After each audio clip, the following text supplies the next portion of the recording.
អភិបាលស្រុកកំពង់ត្រឡាចធ្វើពិធីសែនព្រេនបួងសួងអ្នកតាដើមកកោះដើម្បីសូមពរជ័យក្នុងឱកាសបុណ្យចូលឆ្នាំថ្មីប្រពៃណីជាតិខ្មែរ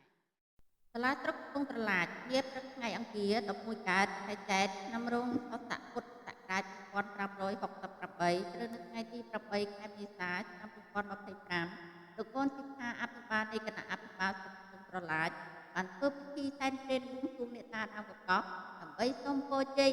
ឲ្យសុខកាយសប្បាយចិត្តរកទីមានបាននិងរស់នៅសុខដុមរមនាជាមួយគ្នាក្រោមម្លប់នៃសុខសន្តិភាព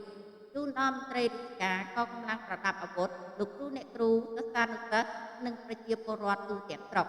ក្នុងឱកាសពិធីបុណ្យចូលឆ្នាំថ្មីប្រពៃណីជាតិខ្មែរនឹងឈានមកដល់ក្នុងពេលខាងមុខខាប់នេះក្នុងពិធីដែលបានប្រពឡើងទៅតាមគន្លងប្រពៃណីទំនៀមទម្លាប់ខ្មែរជាពិសេសជាទម្លាប់តាំងពីបុរាណពីយូរណាស់មកហើយរបស់អ្នកស្រុកកំពង់ត្រឡាចគឺតែងតែធ្វើពិធីសែនព្រេនបួងសួងអ្នកតាដើមកកោះជារៀងរាល់ឆ្នាំ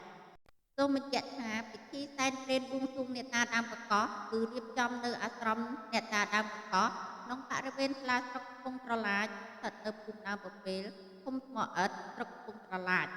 ដោយមានការចូលរួមពីអភិបាលរងស្រុកនាយករងរដ្ឋបាលសាលាស្រុកនិងមន្ត្រីរាជការសាលាស្រុកផងដែរ